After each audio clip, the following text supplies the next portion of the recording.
Bonjour et bienvenue dans ce nouveau webinaire La France une chance qui s'engage. On accueille aujourd'hui Loïc Touranchet, que on connaît désormais bien, associé au cabinet Actance, et puis un nouveau, Xavier Alas Luquetas, qui est coach et qui en même temps a un cabinet qui s'appelle Eleas. Il nous dira peut-être un peu quelques mots tout à l'heure. Pour tous ceux qui nous rejoignent, en fait, les règles n'ont pas changé. On pose ses questions dans l'onglet questions, qui est le deuxième onglet en fait en partant de la gauche. On aura tout au long en fait de ce webinaire spécialement dédié aux risques psychosociaux des sondages. Donc, vous pouvez là aussi répondre aux sondages dans l'onglet sondage. Vous souhaitez réseauter, partager votre avis. Vous avez l'onglet chat pour y parvenir et on vous accueille les uns après les autres avec plaisir. C'est un rendez-vous aussi un peu spécial parce que on est associé pour la première fois en fait à l'ANDRH qui a bien voulu relayer en fait ce webinaire et on les en remercie et soyons nombreux en fait à participer à l'ensemble de ces événements. N'hésitez pas à relayer, à relayer, à relayer. On fait tout ça en fait pour chacune et chacun d'entre vous, pour répondre à vos questions, pour vous aider aussi à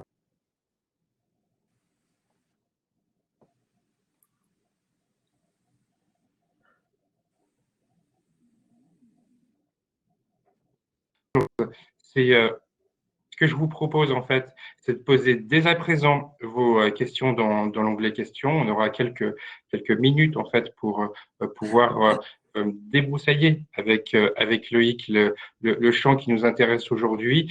Et puis, là aussi, n'hésitez pas, on vous l'a déjà proposé la dernière fois, n'hésitez pas à nous faire part de vos sujets de préoccupation, des thèmes que vous souhaitez aborder dans le cadre de ces webinaires. Ils sont faits pour vous, ils sont faits avec vous. Et donc, n'hésitez pas à nous faire part de tous vos sujets de préoccupation et on essaiera en fait d'y répondre avec nos différents intervenants et surtout avec Loïc Touranchet. Loïc Touranchet, bonjour. Bonjour, bonjour à tous. Sur la question des risques psychosociaux, on s'est projeté dans un premier temps dans la période actuelle, hein, dans la période de la crise sanitaire. Quels sont les différents types d'enjeux psychiques durant cette crise? Qu'est-ce qu'elles représentent en fait ces ces différents enjeux? Pardon. Ok. Oui, bonjour à tous. Je vais sur la première question, si vous en êtes d'accord, je vais passer tout de suite la main à Xavier Alas Luquetas, qui est associé fondateur du cabinet Eleas, avec lequel on a l'habitude de travailler ensemble. Et puis je reviendrai en deuxième niveau pour donner un petit peu le cadrage juridique de la question. Mais sur cette première question, je vais laisser la main à Xavier. Merci Loïc et bonjour à vous tous. Donc effectivement, je m'appelle Xavier. Xavier, Oui, vous m'entendez? on a un petit problème de connexion pour l'instant. D'accord. Est-ce que le son passe? J'entends de mon côté. Bon. Alors, je vais donc me lancer sur la question, puis s'il y a un problème technique, bah, vous me le dites. Euh, il est clair qu'en matière de risques et d'enjeux de crise aujourd'hui, on est confronté à une crise qui est d'une ampleur sans mesure et qui est caractérisée à la fois par sa gravité et sa soudaineté. On parle, et les psychologues parlent d'une effraction dans le réel qui se traduit par ce qu'on appelle un effet de sidération. C'est ce qu'on retrouve généralement d'ailleurs dans les situations traumatiques. Alors, ce n'est pas une situation traumatique à proprement parler, mais c'est vrai que cette crise, on l'a vu venir. Au début, elle était virtuelle, elle était sur les écrans en Chine et ensuite en Italie. Et d'un seul coup, elle s'installe et elle devient réelle, d'où cette espèce d'effraction qui s'opère et ce parallèle avec les crises traumatiques. Deuxième facteur, c'est quand même la brutalité, puisque du jour au lendemain, en tout cas en l'espace de 48 heures, on s'est trouvé confronté à des mesures, notamment de confinement, qui ont bloqué l'ensemble ou quasiment l'intégralité de la population. La troisième caractéristique qui me paraît importante de soulever sur un plan psychique et qui, elle aussi, concerne l'ensemble des personnes, hein, qu'ils soient salariés, travaillant dans une entreprise ou pas, c'est l'incertitude. Il est clair qu'aujourd'hui, on le voit bien, hein, hier on parlait à la radio, c'était le déconfinement, ça allait se terminer, et on voit bien qu'on est dans un contexte où tant que le vaccin n'existera pas, bah, ce contexte sera déterminé par une forme d'incertitude avec toute la dimension anxiogène. Pour focaliser sur l'entreprise, il y a à mon sens deux enjeux principaux. Premièrement, effectivement, au-delà des enjeux économiques, l'entreprise qui sont vitaux et je pense qui concernent chacun d'entre vous et sur lesquels vous avez déjà eu l'occasion de vous exprimer. Il y a un enjeu de préservation de la santé physique et psychique des salariés. Ce point-là, moi, je le retraduirais en disant qu'il pose la question de la capacité des organisations à protéger leurs salariés. Je pense qu'à l'issue de cette crise, chaque salarié se posera la question et refera un petit peu le film à l'envers en se disant comment est-ce que j'ai été soutenu ? Comment est-ce que j'ai été protégé par mon entreprise? Et nous, l'expérience qu'on a de la crise nous montre que, en fait, les gens qui sortent le mieux de la crise ne sont pas ceux qui ont été le moins exposés, mais ce sont ceux qui ont été le plus soutenus. Et le dernier point sur lequel je voudrais insister, parce qu'il me paraît absolument fondamental et je pense qu'il vous concerne tous, c'est le risque induit de disqualification que pose cette crise et que posent toutes les crises, notamment les crises traumatiques. La disqualification, c'est quoi? C'est que tous les gens qui sont garants du cadre, donc tous les dirigeants, sont à risque par rapport à leur leadership. Alors ça, c'est des choses qu'on a repérées notamment dans des institutions comme l'armée, dans des institutions comme la gendarmerie, mais on sait que ça s'applique aussi dans les organisations. C'est-à-dire que concrètement, aujourd'hui, ce qui se joue pour chaque dirigeant, c'est sa capacité à être encore un leader reconnu demain dans un système qui aura probablement changé, évolué, d'où l'importance de la posture et du soutien de toute la hiérarchie. Ouais, merci Xavier. Effectivement, le point sur le cadrage juridique, c'est quel rôle doivent jouer les dirigeants et les sociétés. Et leur rôle, c'est l'obligation générale de sécurité, qui est une obligation de moyens renforcée pour limiter les risques psychosociaux et préserver la santé psychologique. Aujourd'hui, personne ne peut dire qu'il n'a pas conscience et connaissance du fait que la situation d'épidémie Covid-19 crée une situation qui est anxiogène. Donc, à partir du moment où on a conscience et connaissance, puisqu'on le subit à titre personnel en qualité de dirigeant d'entreprise, on doit mettre en œuvre les mesures de prévention et les mesures qui permettent aux collaborateurs de surmonter cette période de crise et cette période de crise sanitaire. Dans ce cadre, à l'initiative de Xavier, on va vous faire passer un sondage. Et une des premières questions qu'on voulait vous poser, c'était comment est-ce que vous, en qualité de dirigeant, de DRH, de personnes en charge de ces problèmes, de ces problématiques, vous sentez actuellement sur une échelle de 0 à 5. Allez-y. Vous avez dans l'onglet questions, en fait, dans l'onglet sondage, pardon, le sondage que viennent de nous proposer Loïc et Xavier.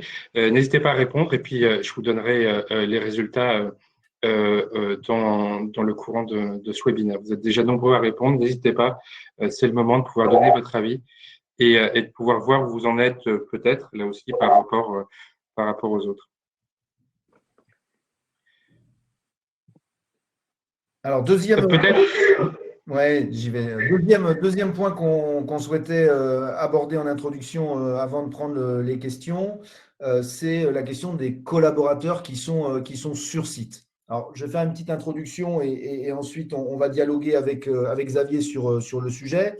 D'abord, je pense qu'il faut accepter dans le dialogue qu'on a avec les partenaires sociaux, organisations syndicales, CSE et avec les salariés, une forme de contradiction. Certains vont parler d'injonction contradictoire.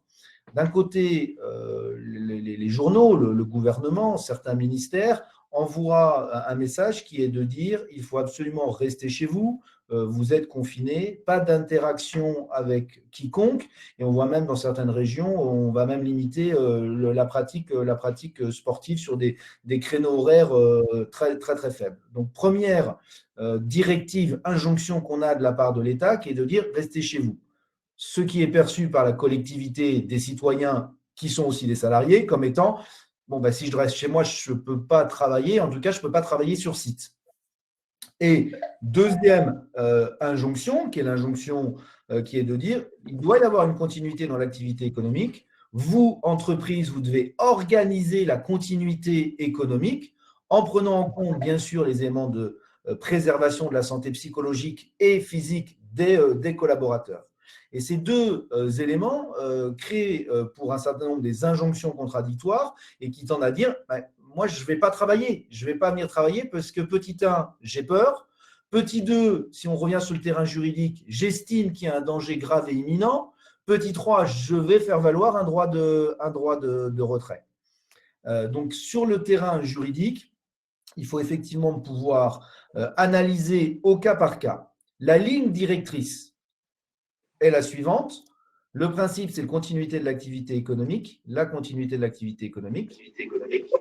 à travers le télétravail. Et lorsque le télétravail n'est pas possible, il peut y avoir un travail sur site sous réserve de respecter l'ensemble des éléments de préservation de la santé des collaborateurs et de précaution. Donc, tous les gestes barrières, les distances de sécurité, le fait qu'il y ait le moins d'interactions possible. Ce qui nécessite nécessairement de repenser, revisiter son mode organisationnel et son mode de travail.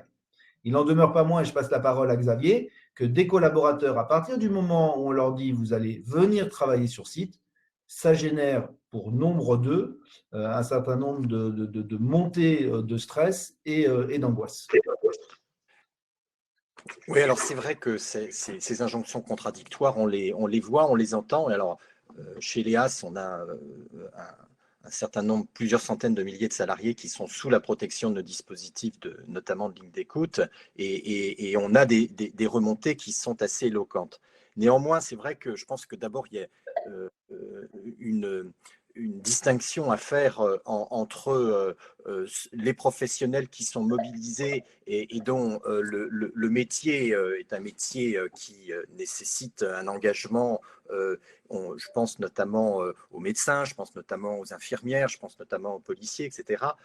Tous ces gens qui sont clairement identifiés comme indispensables au bon fonctionnement de la nation aujourd'hui et qui, malgré tout, sont, je dirais, protégés quelque part d'une certaine manière par leur fonction, avec parfois même des témoignages qui sont j'ai l'impression de retrouver l'ADN de mon métier. Pour autant, ils sont comme tous, et là je vise aussi ceux qui sont sur le terrain, mais parfois avec un niveau de volontariat plus atténué. Et je pense notamment des gens qui sont les caissières de supermarché, les gens qui font les éboueurs, etc. Là, on voit bien que les choses sont plus compliquées, mais d'une manière générale, tous sont confrontés à ce qu'on appelle des pathologies anxieuses. Ils ont d'abord peur pour eux-mêmes, une peur légitime de la contamination.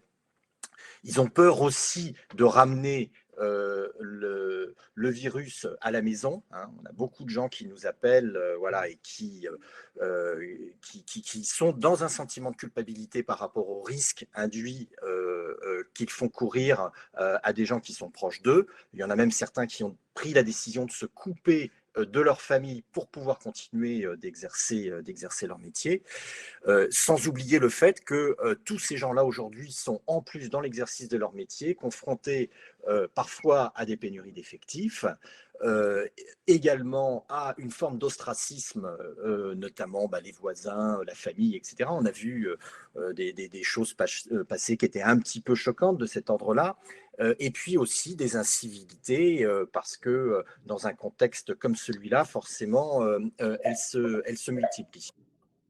Alors, Pour la préservation, Loïc l'a dit, effectivement, je pense que pour protéger ces personnes, la première chose, c'est bien évidemment les mesures et le respect des protocoles et l'attention sur tous ces gestes barrières qui doivent être rappelés en permanence. Je pense qu'il y a aussi un sujet de communication dans l'entreprise. Voilà, comment est-ce qu'on s'adresse à ces personnes, à quelle fréquence, l'importance qu'il y a aussi à dire les choses comme on les sait, ne pas dire tout va bien. On voit bien que les entreprises qui font ce type de communication et avec ce type de ligne ont plutôt récolte l'effet inverse, c'est-à-dire que c'est plutôt anxiogène pour les personnes. Et puis, dernier sujet qui me paraît là aussi déterminant, c'est le management. Loïc en parlait tout à l'heure, il parlait d'exemplarité. Je pense que dans un contexte comme celui-là, le dirigeant, et peut-être même le premier d'entre eux, doit faire acte de présence. Alors évidemment, l'idée, c'est pas qu'il aille serrer des mains, mais en tout cas, qu'il puisse être présent et vu ou bien su comme étant présent sur le terrain à certains moments. Je pense que pour les équipes, c'est absolument essentiel. Je parlais de disqualification tout à l'heure. En temps normal, on accepte plein de choses d'un dirigeant qui soit plus ou moins bon communicant, plus ou moins bon déléguant, etc. Mais dans un contexte comme ça, je dirais qu'il est sur la sellette et l'exemple qu'il donne me paraît absolument essentiel. Je pense que dans les prochaines semaines, il va y avoir un nouveau phénomène qui est le retour à l'emploi. C'est-à-dire que les entreprises, pour beaucoup, dans la 2 premières semaines du confinement, ont fait preuve un peu de sidération en disant comment est-ce qu'on va travailler. Le premier réflexe a été la préservation économique, à travers les reports de charges, les reports d'imposition, les demandes de lignes budgétaires auprès des établissements bancaires ou de la BPI, et puis bien sûr le passage en activité partielle, on en a beaucoup parlé. Maintenant, on va arriver dans une deuxième phase. Cette deuxième phase, c'est quelque part un retour à l'emploi. Il ne sera pas nécessairement massif, mais il va exister. Reprendre l'activité économique. On ne peut pas se permettre d'avoir 3 mois sans aucun chiffre d'affaires, sans aucune activité. Et cette phase-là va être fondamentale et la communication va être fondamentale.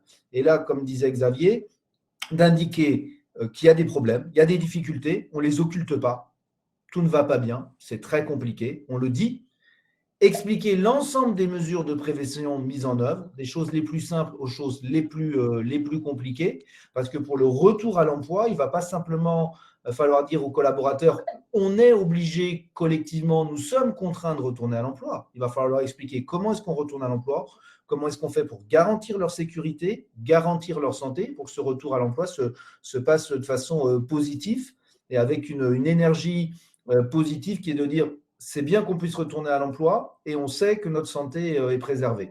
Et donc, sur la partie santé psychologique, il y aura une énorme différence entre les entreprises qui seront dans cette capacité d'expliquer comment se faire retour à l'emploi et quelles sont l'ensemble des mesures de protection mises en œuvre versus les entreprises qui auront une simple communication opérationnelle sur, bon, à partir de demain, il faut reprendre tel et tel chantier, tel et tel client, tel et tel lien. Donc, vous devez d'ores et déjà aujourd'hui commencer à réfléchir sur comment est-ce que vous matérialisez une information, une communication autour du retour à l'emploi. Peut-être pour aller un peu plus loin, j'ai 2 questions personnelles qui sont, on a bien compris en fait que le dirigeant a un rôle crucial en fait dans le dispositif de télétravail et d'accompagnement.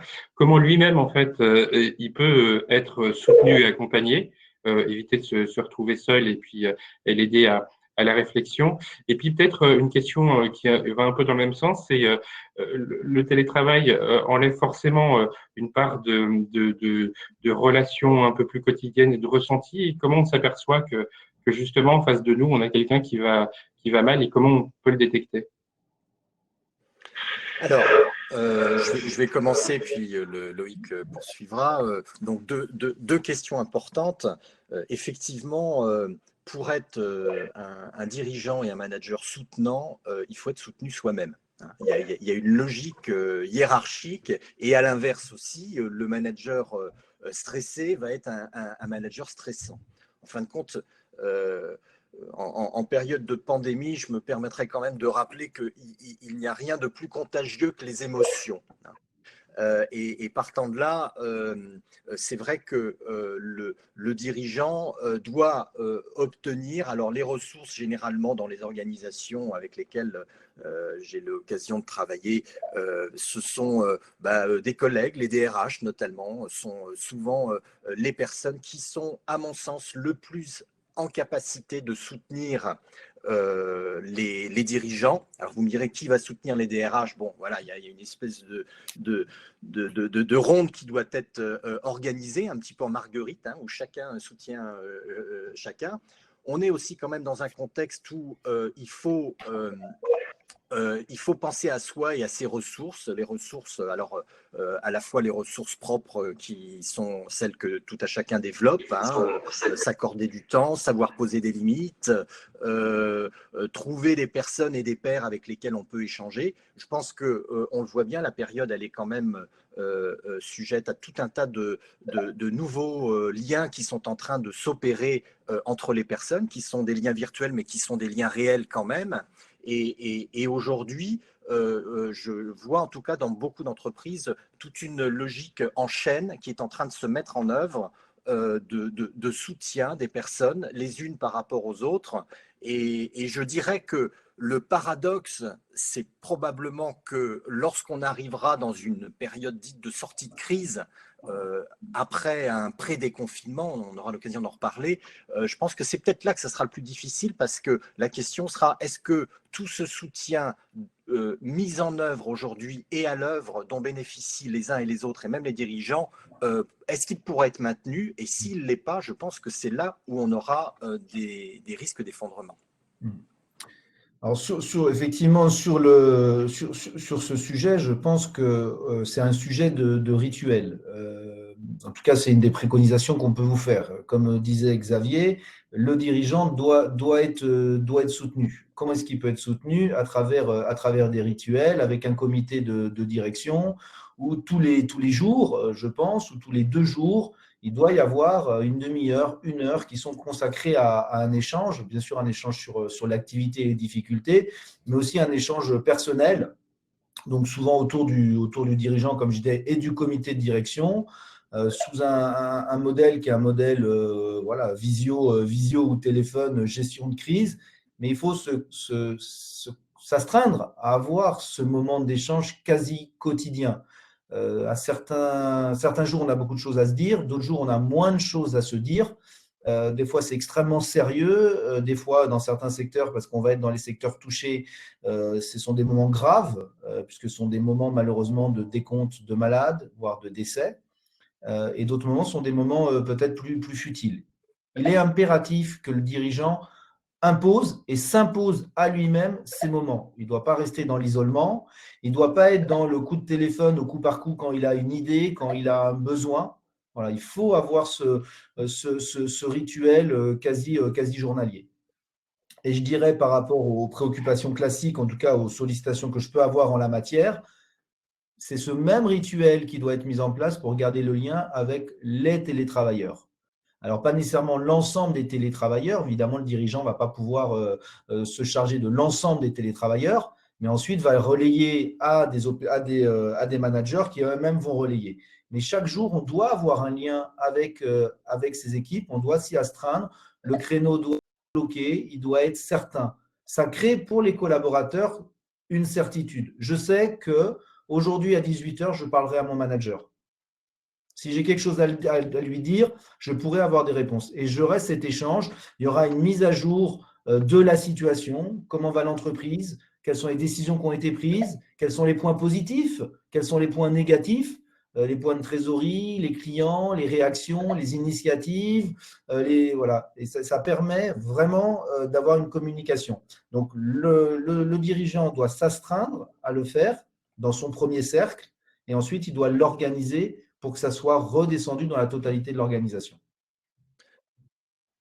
Et Loïc, peut-être un conseil pour justement ces temps ritualisés et dans lesquels en fait on perd un salarié qui se connecte pas pendant 1 jour, 2 jours, 3 jours sans explication, qui répond pas au téléphone.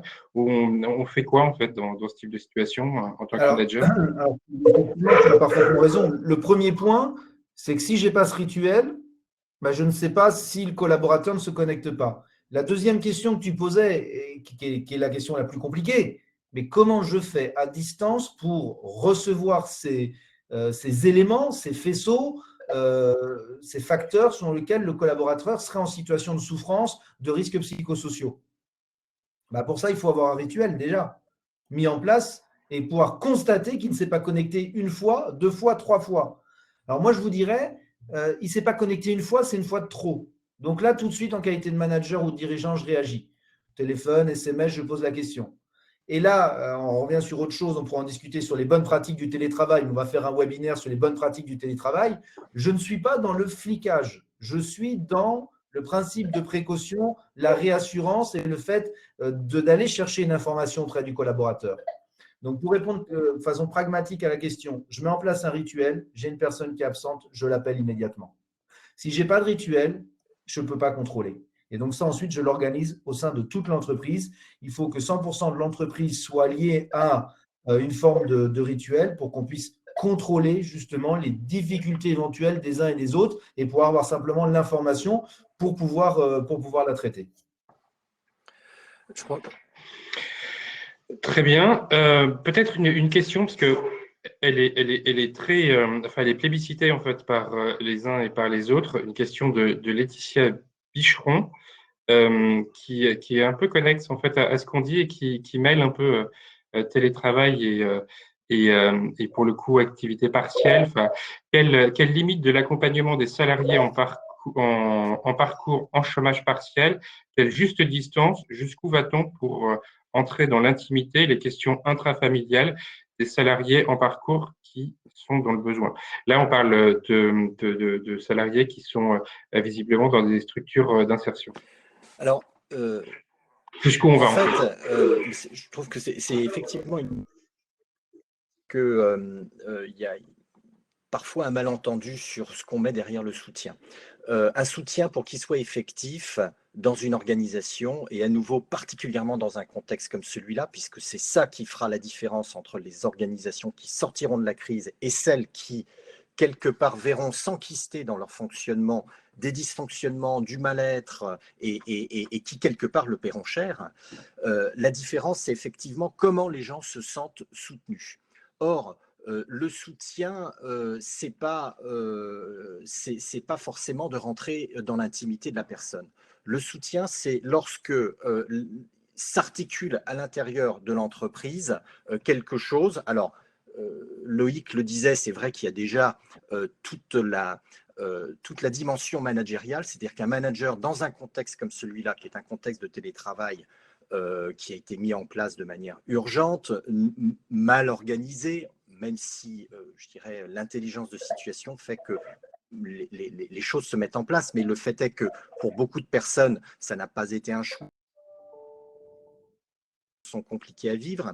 Le soutien du manager est déterminant et le fait pour le manager d'être à la fois structurant sur les objectifs, sur les attendus, mais surtout d'axer l'essentiel de son travail sur le soutien des équipes, c'est-à-dire concrètement, comment est-ce que tu vas? Est-ce que tu as les éléments pour faire le travail? Quelles difficultés tu as rencontrées ces derniers temps, à qui tu as fait appel, etc. Toute cette démarche-là est absolument essentielle. Dans le cadre des différentes routines qui sont mises en place, il va forcément être amené à repérer de temps en temps des gens, entre guillemets, qui vont pas très bien. Alors les gens qui vont pas très bien, on les repère généralement quand on est à distance par téléphone ou en visioconférence au travers des propos, les gens qui sont en boucle, les gens qui rentrent dans des espèces de logorées, ceux qui vous coupent la parole, ceux qui sont cyniques, voire même les gens qui sont un petit peu inexpressifs.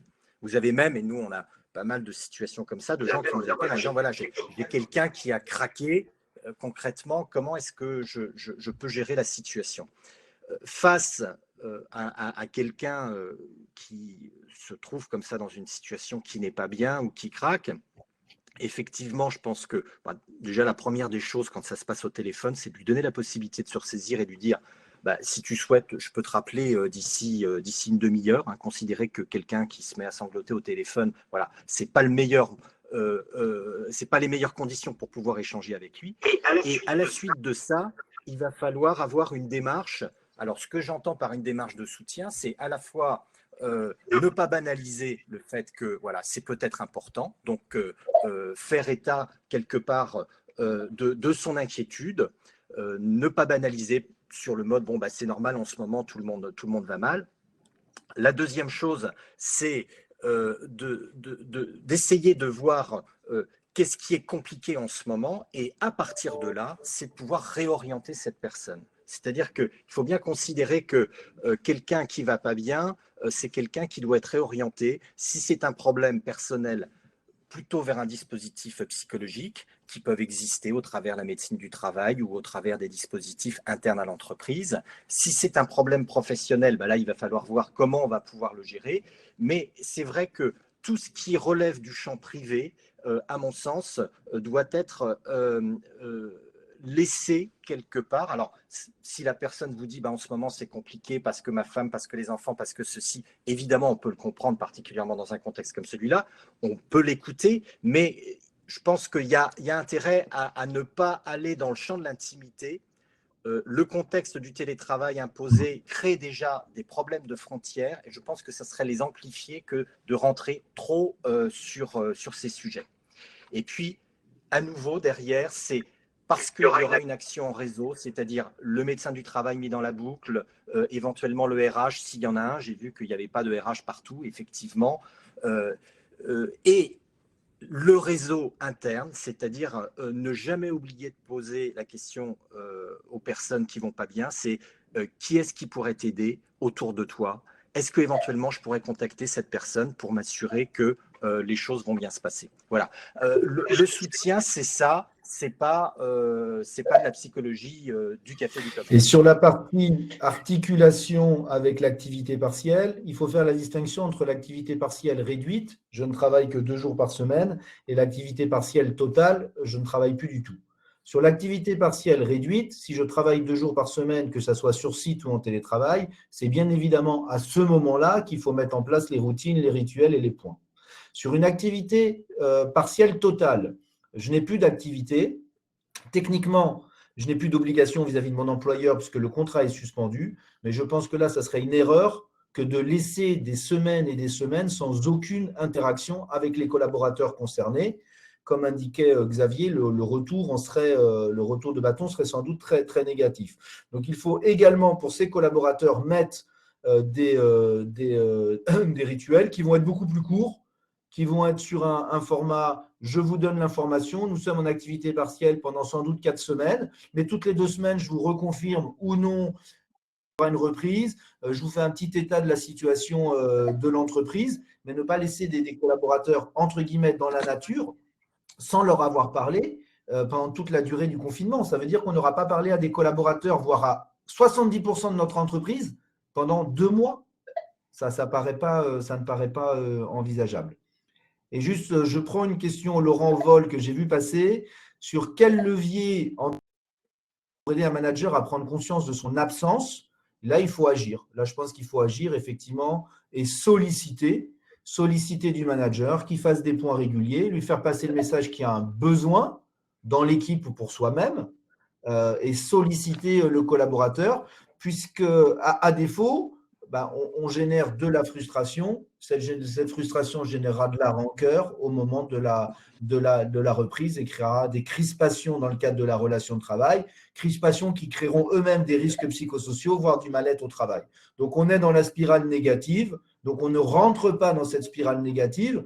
Quand on est manager, salarié et dirigeant, on rebascule dans la spirale positive en s'imposant des choses, en s'imposant de dire ce qu'on ressent et de dire les choses.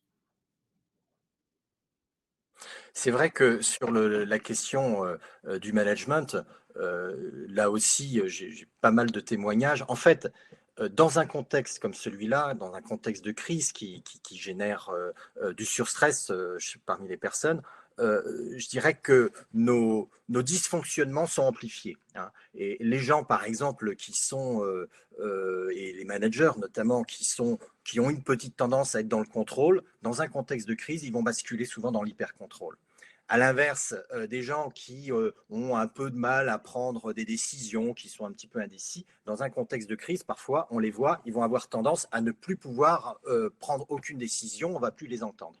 Donc, d'où l'importance évidemment que ces gens-là ne soient pas isolés, parce que on voit bien et on le dit depuis le début à quel point leur action va être déterminante sur le vécu de l'ensemble des collaborateurs. Donc, d'où l'importance qu'il y ait ce système en chaîne et en réseau qui fasse que personne ne soit laissé seul et que si jamais il y a, et ça arrive, et il y en a beaucoup, et on a un certain nombre de témoignages comme ça, des managers qui sont en difficulté, qui soient repérés par les organisations, de sorte que ça ne soit pas toute l'équipe au final qui soit également placée en Et de difficulté. la même façon, il y a des questions sur quel suivi peut-on faire des collaborateurs en arrêt de travail pour maladie, des collaborateurs en arrêt de travail pour garde d'enfants. Le principe juridique, c'est que le contrat de travail est suspendu. Donc ces collaborateurs-là n'ont pas vocation à travailler. Pour autant, je peux avoir un contact téléphonique, SMS, peu importe les applications multiples et variées très pertinentes qui existent aujourd'hui. Et là aussi, on peut prendre des nouvelles, donner quelques nouvelles. L'interdiction, c'est le travail. C'est pas d'avoir des relations humaines, c'est pas de donner des nouvelles, c'est pas de donner de l'information, c'est pas d'avoir du lien social. Je peux pas leur demander de travailler. En revanche, je peux et je dois, je pense, sous réserve de ce que pense Xavier, mais pour moi, c'est pas je peux, c'est je dois à intervalles réguliers, une fois par semaine, envoyer un SMS ou un message ou avoir un petit point téléphonique de quelques secondes. Et voilà, comment vas-tu? Tout va bien? Sache que nous, on continue. C'est un peu compliqué. On se reparle la semaine prochaine ou on se reparle à l'issue de ton arrêt de travail ou de ton arrêt de travail pour garde d'enfants. Une fois de plus, il ne faut pas casser le lien. Je pense que ce que dit Loïc est d'autant plus déterminant. Alors, on a eu également sur nos dispositifs beaucoup d'appels de gens qui étaient passés en situation de chômage partiel. Et en fait, l'expression du vécu, c'est quoi? Pour certains d'entre eux, je n'en suis pas. Quelque part, parmi eux, certaines personnes ont le sentiment qu'elles ne sont peut-être pas au final aussi utiles que ça à l'entreprise. Donc, il y a quelque chose dont on sait qu'il est de nature à détériorer un truc qui est essentiel chez chacun d'entre nous, c'est l'estime de soi et la confiance en soi. Et le seul moyen d'empêcher en fait le processus de se dégrader chez certaines personnes, ça va être effectivement de maintenir ce lien et d'avoir cet échange et cette communication. Alors, heureusement que le droit ne nous empêche pas de le faire, c'est heureux et c'est bien que Loïc le rappelle, mais je pense que au-delà même de cette question, dans un contexte comme celui-là, c'est quasiment vital parce que, à nouveau, ce sont ces personnes qui, lorsqu'elles vont revenir au travail, vont se poser la question, voilà, comment est-ce que j'ai été reconnu aussi dans la difficulté de ce que j'ai pu vivre, même si j'étais simplement, moi, à la maison, désœuvré, ne sachant pas forcément quoi faire, mais coupé du reste des personnes.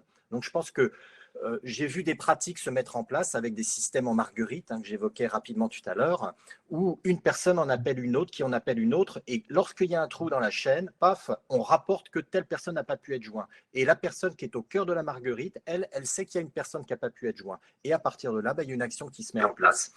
Également, évidemment, sur l'information. Voilà, comment ça se passe en ce moment avec nos clients, comment ça se passe avec nos fournisseurs, qu'est-ce qui fonctionne, qu'est-ce qui ne fonctionne pas, etc. Je pense que l'ensemble des collaborateurs aujourd'hui qui sont à risque parce que à l'écart entre guillemets de ce qui se vit et de ce qui se passe dans l'entreprise nécessitent d'être maintenus dans ce lien social qui est absolument déterminant, non seulement pour leur santé à eux, mais également pour la santé à venir de l'entreprise et sa santé Et pour les questions spécifiques qui ont trait au personnel en insertion, le personnel en insertion, il y a deux volets. Il y a le volet accompagnement dans l'insertion par le travail et le volet travail. Le fait qu'on soit en activité partielle ou en activité dégradée ne doit pas occulter un des deux volets. Donc, il y a le volet travail. Bon, s'ils continuent à travailler, ils ont le bénéfice, bien évidemment, de toutes les mesures de protection. Et le volet insertion doit continuer. Donc, effectivement, les chargés d'insertion doivent continuer à prendre contact téléphoniquement de façon régulière avec ses collaborateurs en insertion et là, pour le coup, aller faire leur travail sur les problématiques personnelles, familiales ou autres. Ils ne le font pas de visu, puisqu'ils ne peuvent plus le faire de visu, mais ils ne doivent pas occulter cette partie de leur activité. Donc, je pense que sur le personnel en insertion, on a vraiment le double volet, une partie sur l'activité professionnelle et une partie sur l'accompagnement personnel. Du coup, dans le prolongement, c'était un peu la question de Marion Laurent. Elle dit en fait, y a-t-il pas un risque que cet accompagnement donc de salariés en insertion soit considéré comme du travail effectif?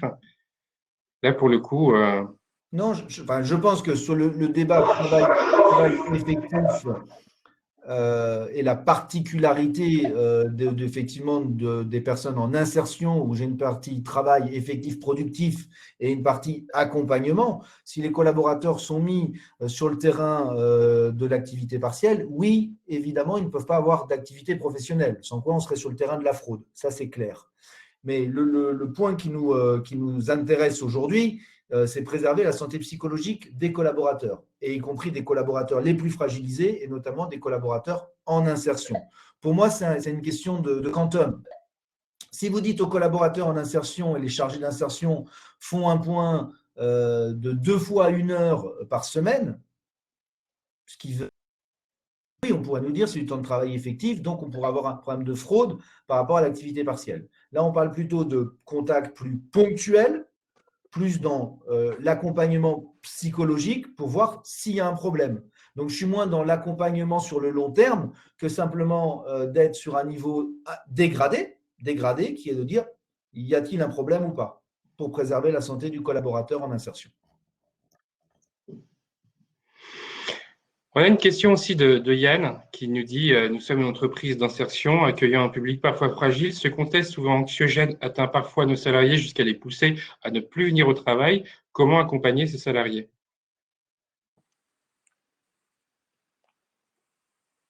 Xavier, tu veux y aller?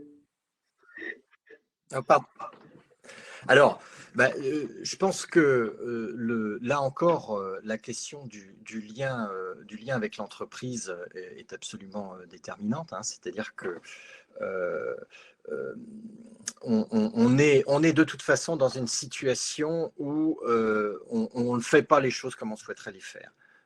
Et nous, ça fait partie des antiennes qu'on répète en permanence. C'est-à-dire que dans un contexte de crise comme celui-là, on fait au mieux de ce qu'on peut avec ce qu'on a. Ça veut dire que forcément, on sera insatisfaisant dans un certain nombre de mesures qui sont mises en place. Forcément, les personnes ne s'y retrouveront pas toujours sur même les suivis, la possibilité de contacter telle ou telle personne, etc. Mais néanmoins, je pense que quand les personnes sont pour une raison ou pour une autre en dehors de l'entreprise, et à nouveau, quel que soit leur statut, qu'elles soient en arrêt maladie ou qu'elles soient en situation de chômage partiel ou autre, je pense que de pouvoir maintenir le lien avec l'entreprise, dire ce qui se passe, éventuellement les orienter et s'assurer de la bonne orientation de ces personnes sur le médecin du travail ou sur un médecin de ville, parce que j'insiste là-dessus, mais on arrive quand même à les contacter, on arrive à pouvoir faire un lien, obtenir des ordonnances à distance, etc. Donc, je pense qu'il y a une possibilité de maintenir un lien avec cette personne. Au-delà d'une possibilité, je pense que c'est une vraie nécessité. Il y avait dans les entreprises, et dans la plupart des entreprises, des réseaux de préventeurs qui existaient avant cette crise. Je pense que c'est clairement le moment de les activer. C'est le moment de ce qu'on faisait en présentiel, on peut le faire à distance. Donc, rappeler les personnes, s'assurer qu'elles ont eu un rendez-vous, s'assurer qu'elles ont pu être mises en contact avec la bonne personne, que ce soit un soutien psy, que ce soit un médecin, etc. On a une question de Pierre-Yves qui nous dit, pour Xavier encore, je pense, quelle bonne pratique pour maintenir le lien avec les salariés qui présentent des troubles de santé mentale? Alors, c'est vrai que là aussi, je pense que c'est une des vraies caractéristiques de cette période, c'est que on a beaucoup parlé de rituels. En réalité, les rituels, ils protègent les individus et ils servent, entre autres, à ça. Et ce qu'on constate, c'est que il y a un certain nombre de personnes qui ont des pathologies mentales relativement lourdes, mais qui sont contenues par l'existence de ces rituels. Et lorsque la crise survient, quelle que soit la nature de la crise, en fait, il y a deux conséquences. C'est à la fois le cadre qui s'effondre et les rituels qui disparaissent. Et le premier impact qu'on constate généralement, c'est sur ces personnes-là. Les gens qui ont déjà des pathologies, le fait qu'il n'y ait plus de rituels, ça les met en risque de décompensation. Et la décompensation, bah, ça peut avoir des conséquences graves, ça peut se traduire en tout cas par voilà, un certain nombre de risques pour la personne. En conséquence de quoi, je pense qu'il est indispensable de penser médical dans des contextes comme ça, hein, et de considérer que ces personnes qui à la fois doivent avoir le même traitement que toutes les autres en termes d'information, en termes de suivi, de recommandations, mais doivent être autant que faire se peut mis dans un circuit en présence d'un médecin, parce qu'il n'y a que lui qui pourra éventuellement apprécier à la fois si le traitement médicamenteux qui fonctionnait dans un contexte contenant est encore adapté dans un contexte plus à risque, hein. En fait, on n'a pas beaucoup parlé du télétravail, on a parlé du confinement. Ce qu'il faut savoir, c'est que ces contextes, confinement plus télétravail imposé, sont des contextes qui sont générateurs et potentiellement favorisant des passages à l'acte. Alors, ce que j'entends par passage à l'acte, ce n'est pas nécessairement et heureusement le passage à l'acte suicidaire, mais c'est notamment la décompensation, mais ça peut être aussi les actes violents, etc. Malheureusement, la presse s'en est fait l'écho. Donc, il y a une vigilance particulière et surtout, quand je parlais de réseau, hein, réseau, ça veut dire qu'il y a plusieurs personnes, plusieurs compétences. Dans la compétence requise pour cette situation, c'est la compétence médicale. Du coup, une transition, juste une petite transition. On a posé la question au sondage tout à l'heure. Je ne sais pas si vous vous rappelez. Donc, comment allez-vous? Et on va vous en reposer une deuxième tout de suite. Vous êtes donc 0 étant la note la plus mauvaise, 5 étant la meilleure. Vous êtes 44% à vous situer à 3, donc au milieu, 32% à vous situer à 4 et 14% à vous situer à 5. Personne à 0 et 1% à 1. On peut dire qu'on a plutôt des internautes en fait qui sont plutôt en bonne forme. Peut-être poser la question maintenant sur les salariés, donc les salariés de vos structures. Comment se portent, comment vous estimez, comment vous ressentez se portent les collaborateurs de vos structures entre 0 et 5, ça serait également très, très intéressant. Donc, le sondage est lancé. Vous l'avez dans l'onglet sondage et on vous donne les résultats tout à l'heure. Pardon, Loïc.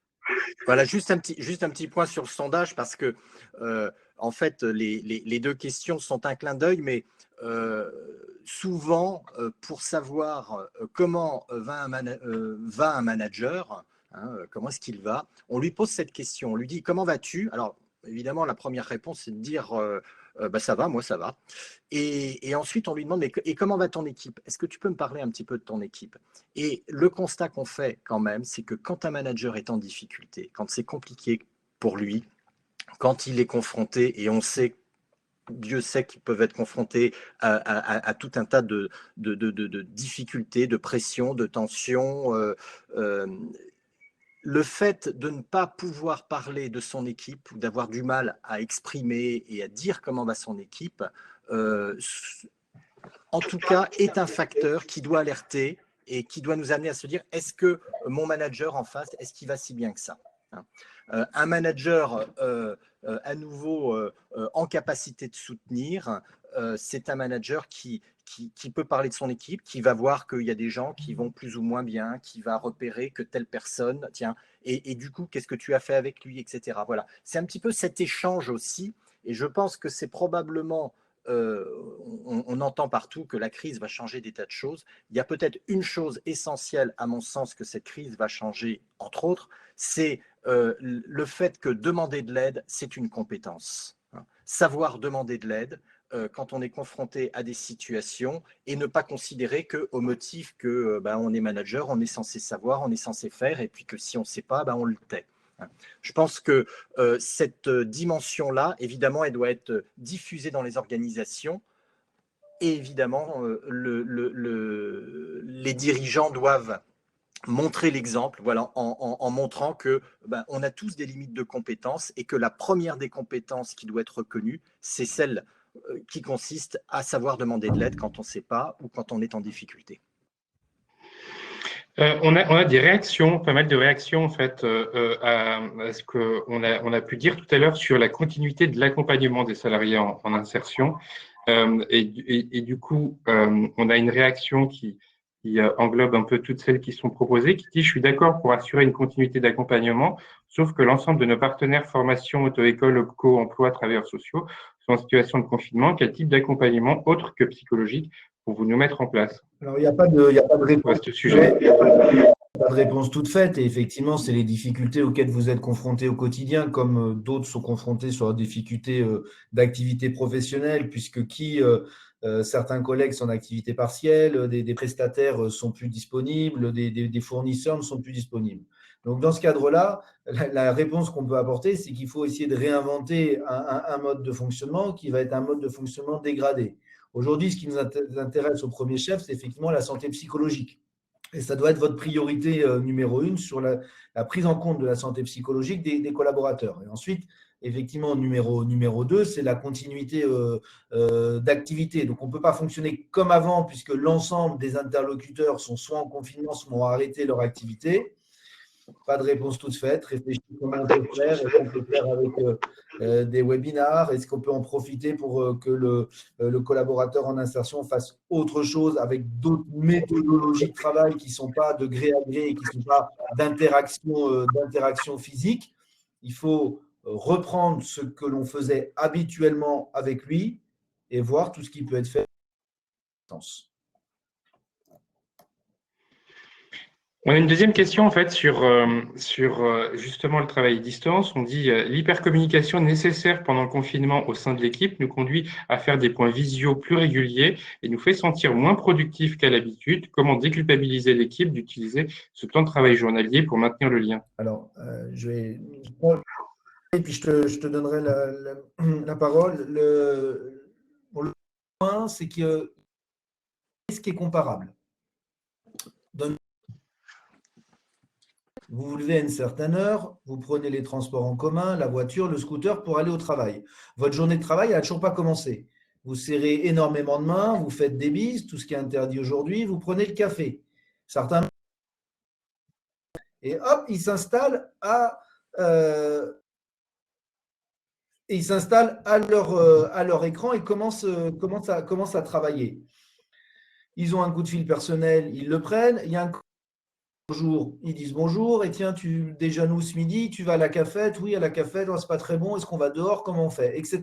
Donc, toute la journée est séquencée par des périodes de travail effectif et des périodes de non-travail effectif, et ça donne une globalité de travail sur la journée, sur la semaine, sur l'année.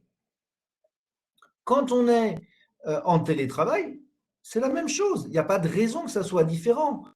On ne peut pas demander à un collaborateur d'avoir une surintensité en activité, de se mettre à 8 heures devant son écran, de ne pas déjeuner, de finir à 18, 19 ou 20 heures et d'avoir fait aucune pause. Donc, il faut s'astreindre dans le télétravail à avoir des bonnes pratiques de télétravail avec des pauses régulières pour se lever physiquement. Et donc, pour répondre à la question, il n'y a pas de culpabilité à avoir. Ce lien qu'on a à travers les points visio, c'est ni plus ni moins que les interactions qu'on a habituellement au bureau. Quand on se lève, on va dans le bureau d'à côté, on parle aux collègues pendant 5 minutes de métier, ou dans 5 minutes d'autre chose. Donc, je passe la parole à Xavier, mais pour moi, le point, quand on parle de déculpabiliser l'équipe, elle ne doit pas être culpabilisée sur ce sujet-là. Donc, vous devez verbaliser que ce n'est pas un problème, donc vous devez verbaliser que c'est quelque chose de normal, que c'est même une solution. Je pense que d'abord, il y a l'exemplarité, l'exemple que va donner le manager qui va être déterminant sur la manière dont il se comporte et comment il explique ce qu'il fait ou ce qu'il ne fait pas. un certain nombre de limites. C'est sûr qu'il y a un sujet de déconnexion qui se pose. Je pense qu'il y a aussi un sujet de difficulté de régulation de charge de travail pour dans certaines organisations, pour certains managers. Bon, ben voilà, on reprend le travail, on est en télétravail et tout doit continuer comme avant. Je pense que à nouveau, il y a un contexte quand même particulier qui oblige à repenser la manière dont on échange, la manière dont on communique, la manière dont on s'entend sur les attendus, avec aussi une vigilance particulière, c'est que pour ceux qui n'ont pas l'habitude d'être en télétravail, et quand on communique, il y a des choses, il y a des subtilités qui nous échappent. Donc, on voit aussi beaucoup de situations de tension, des personnes qui se sentent carrément harcelées parce qu'on leur demande un certain nombre de choses. Donc, il y a, je pense, une vraie vigilance à avoir sur un contexte qui, à nouveau, reste un contexte très particulier et vis-à-vis duquel voilà, chacun fait au mieux de ce qu'il peut dans le contexte dans lequel il est. Je voyais une question et je rebondis dessus parce qu'elle me permet de poursuivre un peu mon propos. Aujourd'hui, tout le monde va chercher ses ressources et je dirais que d'une manière générale quand même, dès lors qu'on parle de télétravail, moi je vois beaucoup de gens qui sont en sur-régime. Alors il y a quelques personnes qui sont un petit peu malheureusement, parce que c'est aussi compliqué pour elles, laissées de côté et bien placées en télétravail, en sous-charge, et ils ne le vivent pas forcément bien. Mais globalement, on voit que tout le monde s'adapte, cherche des solutions, se débrouille et tâche de faire au mieux de ce qu'il peut. C'est vrai que le risque majeur, il est aussi beaucoup dans qu'est-ce qui va se passer après. C'est-à-dire que pour l'instant, à nouveau, il y a une espèce de mobilisation du corps, de l'organisme et aussi des organisations et des personnes. La question, c'est qu'au bout d'un moment, on ne pourra plus tenir. Le corps a ses limites et lorsque la période va durer, c'est là où ça va commencer à devenir compliqué. C'est pour ça que quand on parle de soutien, quand on parle de capacité à mettre des limites, quand on parle de capacité à dire non, quand on parle de droit à la déconnexion dans un contexte comme celui-là, où pourtant on se dit, il faut y aller, je pense que c'est essentiel parce qu'on n'est pas engagé sur un sprint, on est engagé sur un marathon. La crise, il ne va pas y avoir un déconfinement du jour au lendemain qui fait que les choses vont revenir comme avant. Il va y avoir un pré-déconfinement qui va créer d'autres problèmes dans l'entreprise. Loïc en a parlé, mais il y en aura d'autres aussi. Je pense qu'il va y avoir des clivages qui vont s'opérer dans l'entreprise en fonction de comment les gens se sont comportés pendant ce contexte-là, en fonction de ceux qui ont été malades, de ceux qui ne l'ont pas été, etc. Tout ça, ça va être très, très compliqué. Donc, il faut durer. Et pour durer, je pense qu'il faut ralentir et faire ralentir les personnes aussi dans leur fonctionnement, parce que je pense que sinon, on risque d'aller au-devant de vraies difficultés. On a beaucoup de questions en fait sur la limite, la distance, sur l'intrusion depuis tout à l'heure en fait dans le cadre de ce télétravail. On a une question de Malika. Il y a beaucoup de questions. Comment faire, quelles sont les bonnes pratiques, aidez-moi, qui dit que faire lorsque depuis le confinement et la mise en place du télétravail, nous suspectons une situation de violence conjugale sur l'un des salariés. Oui, là, sur ce sujet-là, il y a des lignes. Il y a des organismes et notamment organismes étatiques qui permettent une prise de contact. Donc effectivement, malheureusement, les remontées qu'on a, c'est qu'il y a une augmentation des violences conjugales depuis le début du confinement. Si on suspecte la situation de violence conjugale, il faut proposer aux collaborateurs de pouvoir intervenir. Et si on est au-delà du fait de suspecter, s'il y a une certitude, c'est les services de l'État qui doivent être directement interrogés sur le sujet, puisque qui dit situation de violence conjugale dit mise en danger de la vie d'autrui et dit obligation d'action à partir du moment où on a une certitude évidemment, mais aussi une suspicion forte. On a aussi beaucoup de questions sur comment préparer l'après ou la transition. Xavier vient un peu d'en parler. Je prends peut-être une question de Pauline Gervais voilà, que je viens de perdre, je suis désolé, qui nous dit, je vais vous la faire de mémoire.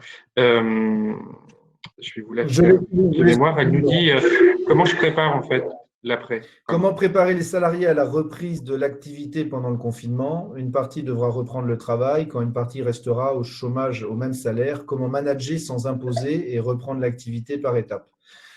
Oui, ça c'est une très très bonne question. Ça va faire partie des grosses difficultés. Les gens qui ont été en activité partielle totale, donc comme disait Xavier, le manager, le dirigeant peut avoir le sentiment de les avoir préservés. Eux auront le sentiment sans doute inverse, d'avoir été mis de côté. Les gens qui ont continué à travailler, et là, le dirigeant peut avoir le sentiment d'avoir des gens très investis sur lesquels il peut compter.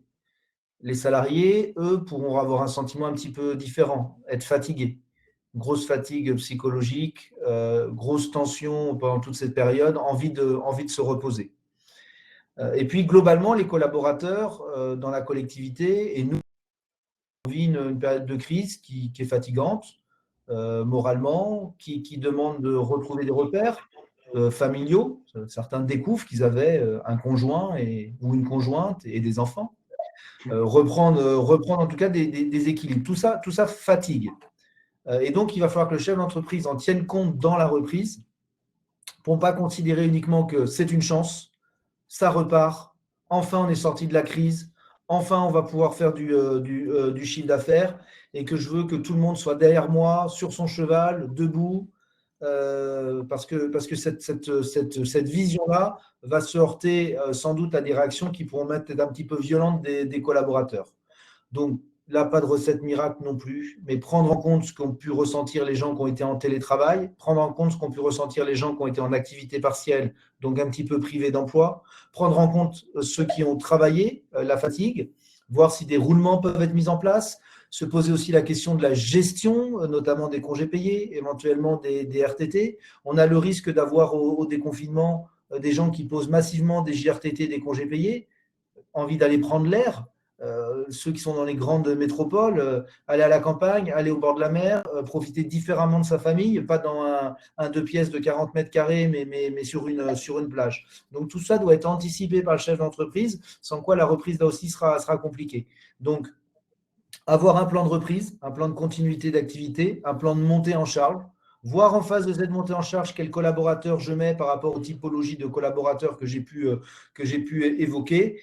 Et à mon avis, sur le bouton de la reprise, oui, mais de façon pondérée, et là, éviter aussi une forme de violence dans la reprise. Ouais, je partage ce que dit Loïc. En fait, ce qui traduit souvent une sortie de crise, c'est par rapport à une entreprise, c'est lorsque le travail redevient le dénominateur commun. Or, en ce moment, même si les gens sont au travail, je pense à tous ceux qui sont en télétravail, le travail n'est pas le dénominateur commun. Ce qui relie les personnes en ce moment, c'est ce qu'on est en train de vivre, c'est cette crise qui, quelque part, écrase tout. Alors, pour autant, le travail a une dimension protectrice. Et c'est pour ça que je pense que ceux qui sont en travail aujourd'hui, paradoxalement, sont probablement plus protégés que ne le sont ceux qui sont en situation de chômage partiel. Mais pour autant, on sait que les défenses, et ce qu'on disait tout à l'heure, les défenses qui ont été mises en place au moment de la reprise risquent de s'effondrer. Et c'est là que l'entreprise va devoir être solidaire, et c'est là où les chartes de valeurs qu'on édicte et qu'on affiche dans les couloirs vont devoir prendre tout leur sens. Enfin, en tout cas, à partir du moment où ces valeurs-là sont préconisées, parce que chacun aura un vécu différent de la crise, chacun se sera investi différemment, il y aura probablement des sentiments d'inéquité qui seront très forts. Il y aura probablement eu des comportements et des attitudes inadaptées de la part de certaines personnes dans des contextes compliqués. Et on le disait en introduction, derrière un risque potentiel de fracture au sein des collectifs. Je pense que les dirigeants devront avoir présent à l'esprit que là encore, le principal enjeu pour eux, ça va être de maintenir en fait cette cohésion du corps social, et c'est ça probablement qui fera que la différence entre les entreprises qui s'en sortiront et celles qui auront de grosses difficultés. On a une idée qui est proposée en fait par Sophie L, qui nous dit bonjour, le télétravail se passe bien, je m'inquiète plus pour le retour au travail lorsqu'il y aura déconfinement, espère bien faire. En lien avec les membres du CSE, nous associerons aux modalités mises en place. Un guide de bonne pratique pour la reprise pourrait être échangé. Point d'interrogation. Oui, tout à fait, excellente idée. Il y a actuellement des guides de bonne pratique sur la continuité de l'activité économique par secteur d'activité qui ont été remontés auprès du ministère du Travail qui les a mis en ligne. Effectivement, le guide de bonne pratique sur la reprise d'activité par secteur d'activité est une très bonne idée. On sait qu'il y a des grandes diversités par secteur d'activité. Il faut vraiment fonctionner par secteur d'activité. C'est le bon niveau, c'est le bon maillon. Mais faire remonter effectivement des bonnes pratiques de fonctionnement, de reprise d'activité m'apparaît une très bonne idée. On a, alors, je prends les questions un peu au fur et à mesure. Là, on a une question très pratico-pratique. Quelles ressources de soutien psychologique à proposer aux salariés en insertion, hors celle du service santé au travail? Est-ce qu'il y a d'autres lieux ressources, en fait, vers lesquels on peut se tourner durant cette période? Alors, à ma connaissance, non, c'est en tout cas en lien avec le contexte de l'entreprise, c'est généralement soit le service de santé au travail qui dispose de ressources de soutien psychologique. C'est vrai qu'en ce moment, elles sont particulièrement sollicitées, mais néanmoins, voilà, les réorientations qui se font aujourd'hui aboutissent. Après, vous avez des dispositifs de soutien psychologique, mais qui sont propres aux organisations qui les mettent en place et qui les payent et qui les financent. Voilà. Et le troisième choix, c'est évidemment celui de contacter un psychologue en libéral. Mais là, évidemment, c'est une démarche qui est différente. On a aussi une question qui est un peu connexe sur les gestes barrières. On dit comment faire pour gérer les situations conflictuelles avec notamment des salariés qui ne respectent pas les gestes barrières sur le site de travail. Et grosso modo, en fait, là, on est en plein dans notre sujet sur les risques Oui, psychosociaux. donc on est en plein dans le sujet des risques psychosociaux. On est aussi sur le sujet du non-respect des règles. On est aussi sur le sujet évoqué par Xavier des incivilités. Dans les périodes de crise, tout à chacun réagit différemment. Et ce qui crée les conflits, c'est justement cette différence de perception. Vous avez certains collaborateurs salariés citoyens qui considèrent qu'on en fait trop, que c'est une grippe, c'est un virus, des gens vont mourir, peut-être les gens les plus faibles, c'est la vie, c'est la nature. Vous avez d'autres collaborateurs qui considèrent qu'ils doivent se protéger leur famille et sans aucune limite. Et donc, par conséquent, ils n'ont pas vocation à venir travailler ou s'ils viennent travailler, c'est vraiment avec des mesures de protection optimales. Lorsque ces deux collaborateurs, clients, fournisseurs, prestataires, se rencontrent sur le lieu de travail, c'est un cataclysme. C'est un cataclysme parce que un des collaborateurs est protégé, l'autre ne l'est pas. L'un veut lui serrer la main, lui faire la bise, l'autre souhaite rester à 3 mètres, etc., etc. Donc ça crée du conflit. Sur le terrain, d'abord juridique et du droit du travail, et là je serai très basique, il y a des règles à respecter, des règles en matière de sécurité. Lorsqu'on est manutentionnaire, on a des chaussures de sécurité. Aujourd'hui, dans la crise sanitaire, l'employeur met à disposition un certain nombre de matériel de protection. Impose disciplinairement les gestes barrières. Elles ne sont pas respectées, ça doit faire l'objet d'une sanction. D'une sanction qui peut aller même, pourquoi pas, jusqu'à une rupture de contrat de travail. L'employeur doit également être exemplaire dans cette logique-là. Sans quoi, il va là aussi casser la collectivité, casser le corps social, et il va envoyer le message en disant, bon, votre santé c'est important, mais finalement pas tant que ça. Ce qui est important, c'est surtout que l'activité continue.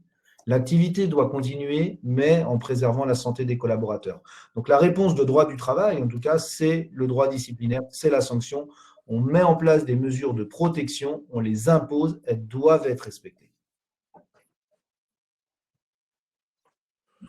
Oui, sur un plan plus psychologique, je dirais que la réponse est la même, on a beaucoup parlé de soutien jusqu'à maintenant, mais en réalité, le, le- la dimension doit être structurante et du coup, le rapport aux règles est absolument déterminant. C'est-à-dire que je me sens protégé par mon organisation si j'ai le sentiment que les règles qui y sont appliquées, et même les règles nouvelles qui sont liées à un contexte de crise, sont appliquées, respectées et que leur non-observation est sanctionnée. Ça, je pense que c'est quelque chose qui est absolument déterminant. Pour une personne qui ne respecte pas les règles, il y en a 100 qui l'observent et qui On a pensent une et vivent question de quelque Thomas chose. Drostel, qui est le leader de notre club en Indre-et-Loire, qui va un peu dans le prolongement de cette première question. Nous avons demandé à la médecine du travail de vérifier avec nous sur place nos mesures. Cela a été refusé pour ne pas mettre en danger le médecin. Quid de la santé de mon personnel et de moi-même? Oui, mais c'est les difficultés de la situation actuelle. C'est ce que j'indiquais, hein, perception différente. Et on parle de la perception d'un médecin du travail, je rappelle, qui est salarié d'une association de médecine du travail, qui ne souhaite pas se déplacer sur site ou qui estime qu'il n'a pas à se déplacer sur site parce que sa santé ne serait pas préservée. Donc, oui, c'est une situation qui est compliquée parce qu'on s'impose à soi-même et on impose à nos collaborateurs d'aller au-delà de certaines peurs en estimant qu'on a mis en œuvre toutes les mesures de protection. Et on a le référent, la personne qui doit venir valider les mesures mises en œuvre qui ne se déplace pas. Je pense qu'il faut fonctionner là aussi en mode dégradé, des photos, des échanges, une visioconférence filmée, et contraindre quelque part le médecin du travail à nous assister, à nous aider dans cette période difficile et à jouer son rôle. Je vous propose en fait de prendre le retour du sondage sur comment vont vos équipes qu'on a posé il y a un petit moment. Donc, il n'y a pas de 0, il n'y a pas de 5. On est vraiment plutôt dans la médiane, mais plutôt dans la médiane, on dira un peu basse. 5% cote à 1, 25% à 2, 49% à 3 et 20% à 4. Donc, a priori, les équipes vont un peu moins bien que les internautes qui nous suivent. Une réaction, c'est plutôt normal, c'est ce qu'on se disait tout à l'heure. Oui, on a toujours, enfin je l'ai vu passer notamment dans les commentaires, c'est vrai que un responsable, un manager, un dirigeant, voilà, dans sa logique et sa représentation de l'exemplarité, voilà, il doit tenir, et ce qui est vrai d'ailleurs. Mais pour autant, et donc il a forcément une attention plus particulière sur l'état et les risques potentiels qu'encourt son équipe par rapport à lui-même, voilà, où il a tendance à considérer que lui, il va tenir puisqu'il a tenu jusqu'à maintenant.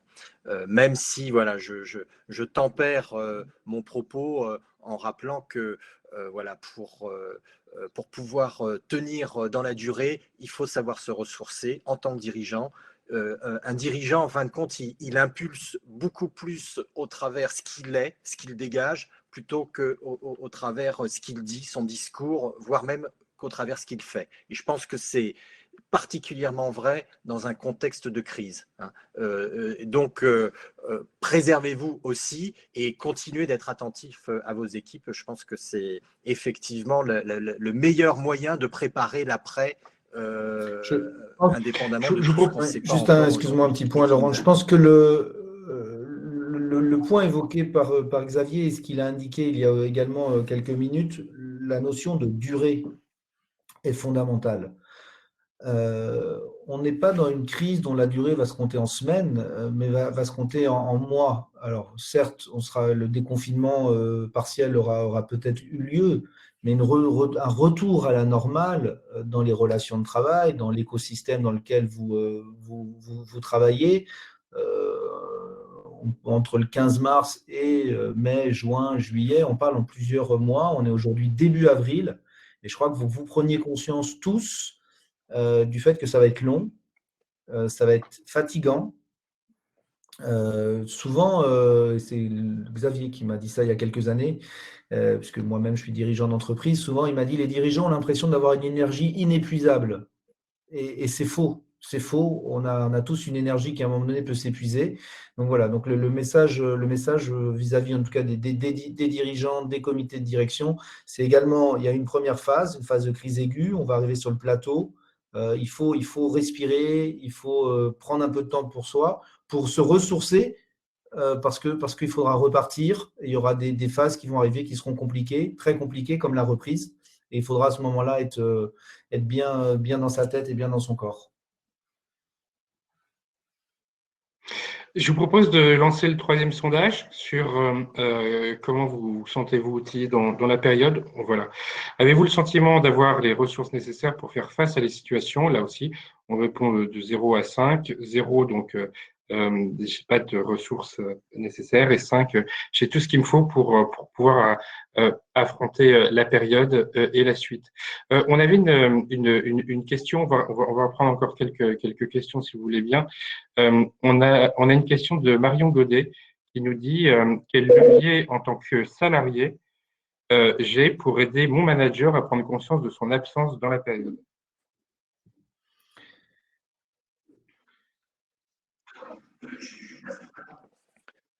Alors, je ne suis pas sûr d'avoir bien entendu, j'ai été coupé, mais c'est donc la question d'un manager plutôt absent, absent au sens, voilà, j'ai pas beaucoup de son ni d'image, et comment est-ce que je peux lui faire savoir? Alors évidemment, bah, il y a deux canaux à mon sens, hein. Le premier, c'est selon la nature de la relation qu'on a avec le manager, c'est de lui dire de la manière la plus simple et la plus naturelle possible, dans la situation et particulièrement dans le contexte, j'ai besoin de toi, j'ai besoin de ton aide, j'ai besoin d'échanger avec toi, j'ai besoin qu'on puisse valider d'un certain nombre de points. Donc voilà, c'est de lui faire comprendre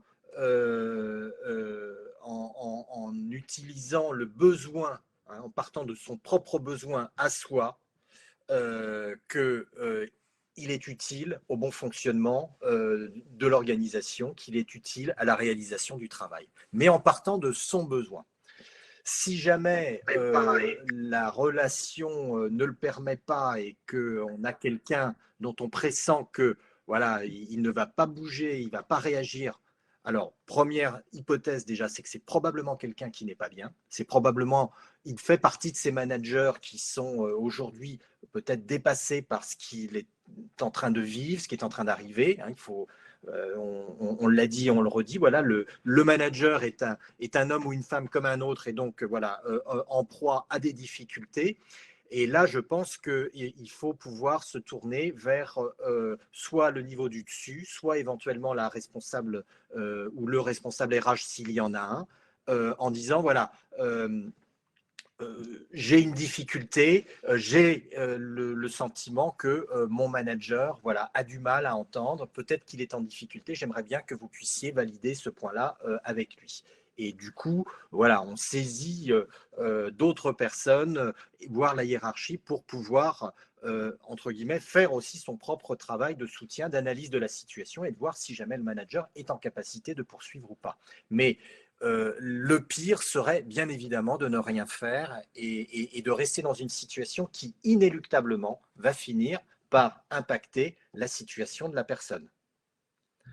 Quand je dis de la personne, c'est de la personne qui est managée, hein, puisque un manager qui ne répond plus, un manager qui est aux abonnés absents, un manager, c'est forcément quelqu'un qui va mettre le manager en grande difficulté à certains moments dans tout l'exercice de la réalisation. On arrive vers la fin de ce premier webinaire. On voit qu'il y a beaucoup de questions en fait qui sont posées sur la situation. Il y a beaucoup de questions qui sont posées sur les différentes situations dans lesquelles se trouvent les salariés, sur le chômage partiel, sur les arrêts maladie, sur toutes les situations d'absence au travail, sur la façon de les accompagner. On a compris en fait qu'il fallait ritualiser la journée et proposer en fait une ouverture à chaque salarié pour leur permettre d'avoir un temps d'échange, un temps de connexion, un temps de prise de nouvelles.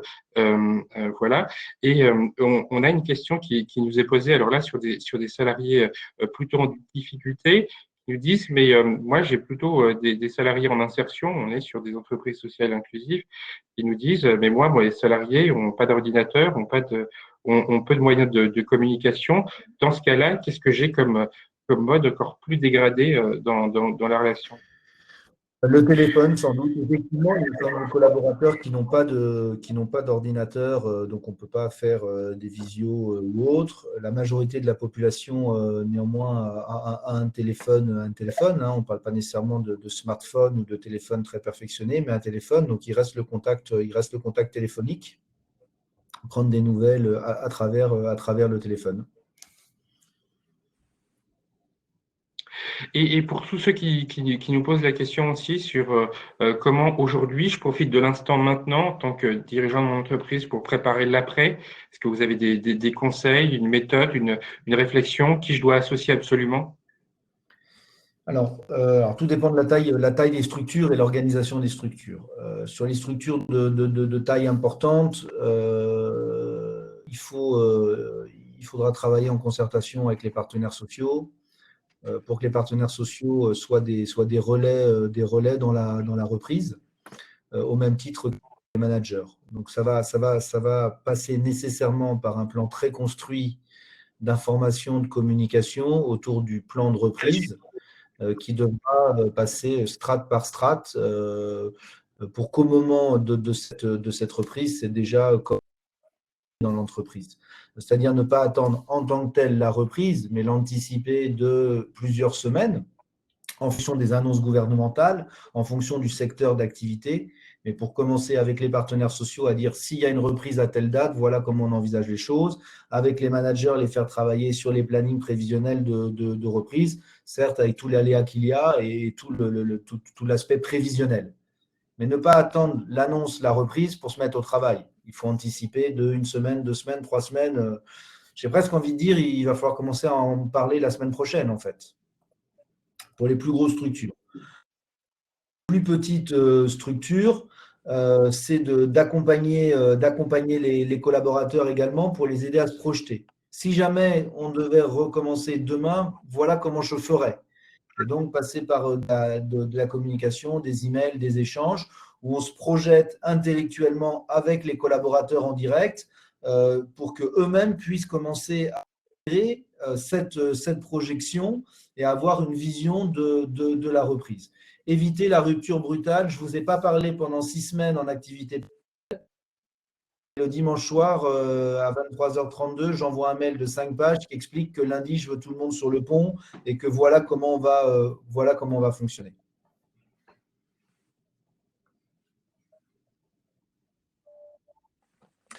Je pense que effectivement, le pire serait voilà, de siffler une espèce de fin de partie en disant voilà, maintenant c'est terminé, donc assez rigolé, on se remet au travail, hein. Ce sont des réactions, des attitudes, en tout cas qui nous arrivent de rencontrer. Alors, évidemment, pas dans des crises d'une telle ampleur, mais dans des contextes de situations traumatiques qui se produisent dans les organisations, quand vous avez un décès, etc. Sachant qu'on n'a pas parlé de ce point-là, mais n'oublions pas non plus que les décès qui se produisent aujourd'hui, à l'heure où on se parle, voilà, et qui touchent quand même beaucoup de personnes et qui vont impacter aussi les organisations, hein, et vont faire que voilà, on va tous avoir ici ou là quelqu'un qu'on connaissait qui n'est plus là, ou en tout cas des gens aussi qui ont été qui ont subi la maladie et pour qui ça a été difficile. Mais c'est vrai que cette idée que voilà, maintenant on reprend le travail, je pense que c'est ce qu'il y a de pire. Et je pense que c'est là où pourrait se produire la désintégration, entre guillemets, de ce qui fait la cohésion du corps social de toute organisation, que ce soit une PME ou que ce soit une grande entreprise. Je pense qu'il faut une vraie vigilance. Je reviens sur la posture du dirigeant, voilà, qui doit être une posture haute dans le sens où voilà, je fais acte de présence, je vais prendre un certain nombre de décisions, mais je reconnais évidemment tout ce qui s'est passé, je reconnais tout ce par quoi vous êtes passés les uns et les autres en fonction des places que vous avez connues. Je n'ai pas les réponses à toutes les questions que vous êtes en train de vous poser parce qu'une période de sortie de crise, c'est une période où en fait on a un nombre de questions phénoménal et on n'a pas toutes les réponses. Et je pense qu'il faut accepter le fait qu'on n'a pas toutes les réponses, mais pour autant, ça ne va pas nous empêcher d'avancer. On va être dans un contexte où paradoxalement, parfois, il faut agir pour comprendre, c'est-à-dire qu'on ne va pas pouvoir tout analyser, tous les facteurs et savoir exactement et avoir nécessairement les réponses et un plan d'action infaillible. On va devoir tester des choses, voir comment les choses reprennent, ça marche pas. Tiens, il va falloir aussi probablement retenir.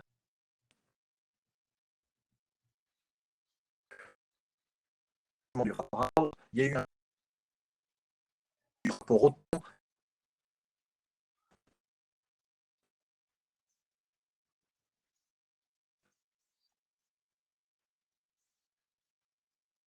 organisation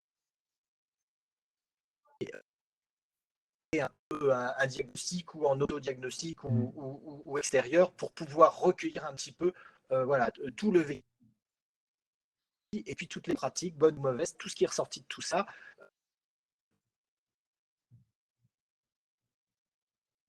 Préserver l'organisation et ce qui est essentiel dans l'organisation, et c'est-à-dire l'humain.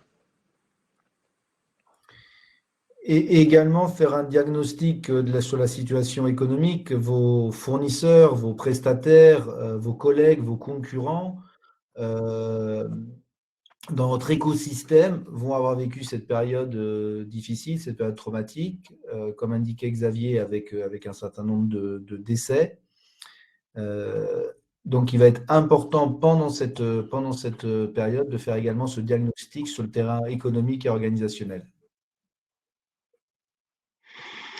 Très bien. Je vous propose de regarder les résultats de notre troisième sondage sur avez-vous le sentiment d'avoir les ressources nécessaires pour faire face à la situation.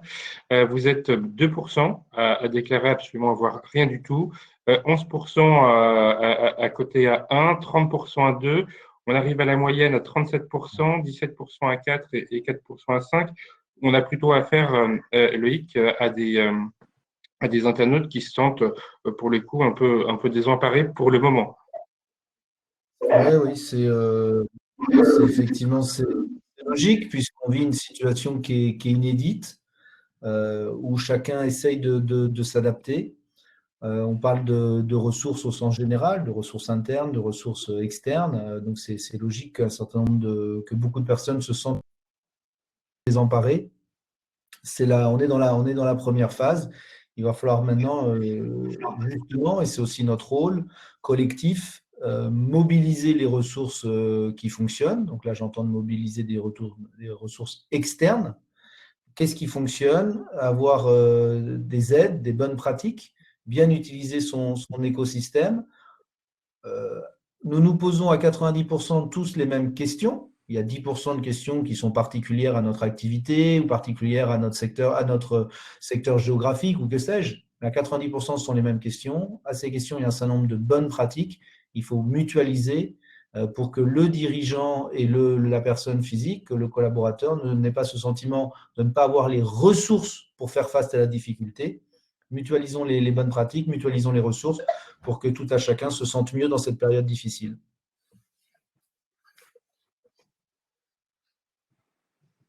Xavier, peut-être un commentaire sur l'outillage? Oui, bah, je pense qu'effectivement, on est dans un contexte où les choses doivent être repensées. Alors, parfois pour le mieux, hein. Je pense qu'en matière de prévention des risques, j'ai vu beaucoup de dispositifs se réinventer en l'espace de quelques jours, de personnes se remettre en contact, de rappeler, d'appeler un médecin du travail dont on n'avait jamais entendu le son de la voix, de poser des questions, de mettre en place un petit peu ces logiques de réseau de vigilance à l'intérieur des organisations. Il y a aussi toutes ces toutes ces nouvelles solidarités qui se mettent en place avec voilà, le soutien d'un collègue par rapport à un autre, des tutorats, des choses comme ça. Je trouve que les ressources, en fin de compte, je pense que c'est ce qui caractérise souvent les périodes de surstress. Les ressources, elles existent, mais on ne les voit plus. Et d'ailleurs, c'est un peu aussi une des fonctions d'un manager, hein, quand il fait son travail, voilà, c'est d'interroger la personne sur voilà, qu'est-ce qu'elle a pour faire son travail et qu'est-ce qui lui manque. Et parfois, les gens qui sont dans une situation de surstress ne voient plus qu'il existe des ressources. Mais pour ça, il faut, j'ai vu un des internautes qui nous le précisait, un des participants qui le disait, il faut partager, il faut savoir demander de l'aide. Parce que si vous ne dites pas que vous avez besoin de quelque chose, ben, vous avez toutes les chances de ne pas l'avoir. Très bien, on arrive à la fin de ce webinaire qu'on a voulu avec Loïc un peu plus long parce que le sujet le nécessitait et on pourrait y revenir dans nos programmations si d'aventure il y avait d'autres questions. Il y avait une remarque d'Aurélia Gilles qui me semblait être dans l'esprit de ce qu'on fait, qui nous dit voilà des conseils gratuits par des ergonomes professionnels pour cette crise et qui nous donne le lien donc sur ergonome-solidaire.fr. C'est aussi ça en fait les bons conseils qu'on peut trouver durant cette crise et les solidarités en fait entre les participants et c'est l'esprit de la France une chance. Juste avant de vous laisser le mot de la conclusion, vous avez le dernier sondage sur votre niveau de satisfaction de ce webinaire qui va de 0 à 5, 0 étant je ne suis pas satisfait, 5, j'ai trouvé ça top. Du coup, Xavier, peut-être un mot de conclusion sur toutes les questions qu'on se pose et comme on est sur une première fois, le sujet va mûrir, va maturer auprès de nos internautes et je pense qu'on pourra peut-être y revenir. Moi, je reviens à nouveau sur je crois que s'il y a une chose qui me paraît clé et essentielle dans un contexte comme celui-là pour les organisations, c'est bien la question du soutien, c'est bien le vécu des personnes. Chaque personne qui va, au moment de la sortie de cette crise, se retrouver dans son travail, refera le film en arrière et se posera la question, voilà, comment les choses se sont passées pour moi. Et je pense que la responsabilité des dirigeants, la responsabilité des managers, c'est quelque part de préécrire un petit peu cette réponse. Et on posait la question tout à l'heure, mais qu'est-ce qui fait que et comment je peux soutenir sans culpabiliser par rapport au travail que je ne fais pas en faisant ça. Bah, je pense que la meilleure réponse qu'on puisse apporter à la crise aujourd'hui et la meilleure manière de préserver les personnes, voilà, c'est d'être auprès d'elles, c'est de les interroger sur comment ça se passe, comment elles font leur travail, qu'est-ce qui est compliqué, de quoi elles ont besoin en ce moment. Et ces questions qui peuvent paraître parfois un peu faciles et futiles, lorsque elles sont suivies de réponses et d'échanges et de discussions sur le travail, on se rend compte qu'elles sont très très riches. Je crois que, et ce sera mon mot de la fin, le travail protège. Et même dans une période de coronavirus, je pense que le travail est un élément de protection extraordinaire. Donc, profitons-en. Loïc ? Oui, oui, je pense il faut être en action, c'est-à-dire il faut avoir conscience de la situation, conscience que cette situation génère des risques et mettre en œuvre les plans d'action, les plans de communication, toutes les actions nécessaires pour pouvoir limiter ces risques. L'erreur majeure serait ne rien faire. Et vraiment, mettez-vous en situation d'action, et pas d'action immédiate, d'action dans le temps. Donc, une action cette semaine par rapport à la situation, qu'est-ce que je vais mettre en œuvre comme action la semaine prochaine, dans 2 semaines, dans 3 semaines, dans 4 semaines, et lors de la reprise. Anticiper, donner la vision à vos partenaires, donner la vision à vos salariés, donner la vision à votre écosystème, essayer d'anticiper au mieux et d'être vraiment dans l'action. J'ai conscience qu'il y a un problème, j'essaie de trouver des solutions. Merci beaucoup à tous les deux. Je répète une dernière fois, vous pouvez répondre dans l'onglet sondage en fait pour vous donner votre avis en fait sur ce sondage. Je voulais remercier en fait très chaleureusement nos deux intervenants, Xavier Alas Luquetas qui est coach et qui dirige l'entreprise Eleas, et notre désormais très célèbre Loïc Touranchet qu'on retrouve toutes les semaines, qui est avocat associé au cabinet Actance. Merci beaucoup à tous les deux. Je pense que le sujet était très pertinent si on regarde pour le coup le nombre de questions et qu'il a été apprécié. Et probablement, je pense, à très bientôt. Merci à tous. Merci Au revoir. Merci. Au revoir. À très bientôt et prenez soin de vous.